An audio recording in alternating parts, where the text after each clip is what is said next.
Joining me now is Kelly from punk rock band The Dollyrots. How are you doing? I am great. I thought I'd bring you guys a little sunshine, so I went in the backyard. So the Dollyrots formed way back in 2000. Just tell us how it formed. Well, initially I wanted to play guitar to impress this boy in a band. And so I asked Lewis, who is now my husband and bandmate in the Dollyrots, if he would teach me. And that was in the mid 90s. So that was when we were about 17 years old. So yeah, we started playing music way back then, ended up going to college together and moved to California. And that's where we started to do the band for real. And so it's been just over 20 years, and here we are somehow. And now we have a British drummer. So where did the name Dollyrots come from? Well, God, band names are like the worst, because you pick this name when you're a teenager and you think, oh, it's a great name, great name. And now we're the Dollyrots, which it made sense then because my voice was really, really high and squeaky and cute. And I dressed in like poodle skirts and like 1950s clothes. And our drummer at the time was this crazy metalhead. And so musically, it was really rough and raw and hard. And then my voice was really cute. So we wanted a name that would kind of describe how we sounded. So we just made piles of words. We made like cute, like sugar sweet, sticky kind of candy words. And then we made like harsh, gross, rough words. And we would just pick out different combinations. And Lewis and I remember it differently. I don't think we picked the combination. We had like bubble guns. I'm trying to think of the other ones we picked. But I swear we were driving around and I remember where we were and it was raining when we actually were like, wait, Dollyrots, that'll work.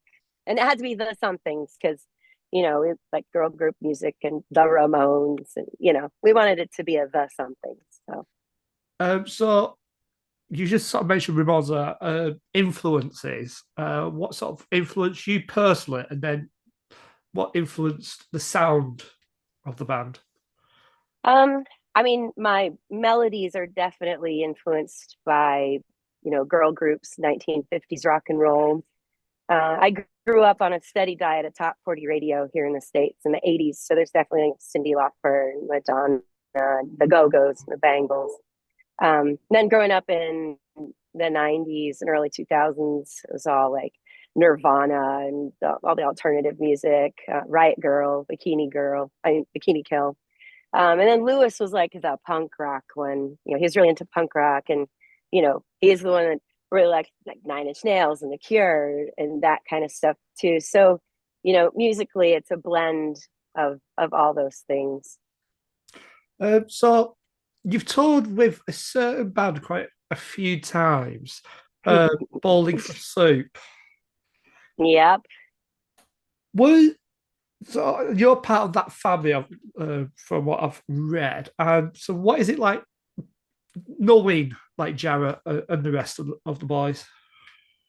I mean, we say it, but it's really true. They became our rock and roll big brothers. I mean, we were we were a young band when they, had us start touring with them, and we toured with them here in the States all the time. We used to follow them in our van and they'd be in the bus, and it kind of sucked because every night we'd have to say goodbye because we'd have to drive and they'd get to stay up all night hanging out together.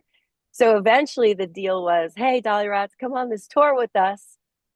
You can have two bunks and you have to help load in and load out, and you could come play all these shows. And we were like, that's a dream. So we just started literally living with them on tour, and that's where we learned how to do this, and how to take care of our fans and create real relationships with the people that like our music, and how to love one another and to be honest and real, and and still understand that it's about having fun. This it's rock and roll. It's not supposed to be super serious. No. And so a lot of the way that we view all of this is from them. Well, I have been listening to your music throughout the day today, and a lot of the actual songs, like you said, are not really taken seriously. Yeah. Like my favorite one is the Star Wars one. Oh yeah. Yeah. We actually wrote that one for a fan. So we have an acoustic album, and when we did our first self-funded album, we were like, we'll write a song for you, send us, a paragraph about what you want it to be about. And so that one was for, this self-proclaimed Star Wars nerd for his wife. And I just love that song. It turned out really, really good. And they liked it, which was the most important thing. But yeah, with our music, we're kind of sarcastic, self-deprecating. We try to be funny and fun and happy on the surface. But then if you really listen to the words, like we do get pretty serious a lot of the time. But outwardly, we want the band to be something joyful and something that people can escape with, and, something to take you out of just every day and, you know, the shit that we all have to deal with. So, what is it like trying to be a woman in such a male-dominated industry? When I started out, it was very different from what it is now. I mean, it's been 20 years of touring, and in those early days, we'd show up at a venue and, I get stopped at the door. I'd be like, whoa, whoa, whoa, no girlfriends. I'd be like, I'm in the band. And they're like a merch girl. I'd be like, no, like I'm singing and playing in the band. And, that happened a lot, which would get me really mad. And so I was insistent on carrying all my own gear, which of course is the heaviest because I'm a bass player. I used to play this like 215 Mesa Boogie cabinet, which is 85 pounds. And man, I dragged that thing everywhere. But I fortunately had a lot of women come ahead of me that, started this process. And, I like to think by me just, continuing on and duking it out in small places and then having bands like Bowling for Soup and Buzzcocks, which are a lot of male fans. Having bands like that take us out on tour, I mean, they're kind of saying like, "Hey, we like her. Like, you should give her a chance." Like sometimes those aren't always the easiest crowds, but I think we've definitely won over people who wouldn't have listened to us because we were a chick band. Because I had a lot of awesome men in the business that would prop me up and be like, "Dude, she's fun. She's cool." So, So, speaking of touring, you are about to come back over to the UK. So, this next question is: what's the UK crowds like compared to crowds in the US?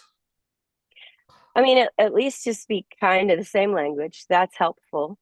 But I think the UK has a love of rock and roll that is bigger and better, um, than in the States anymore. I don't know if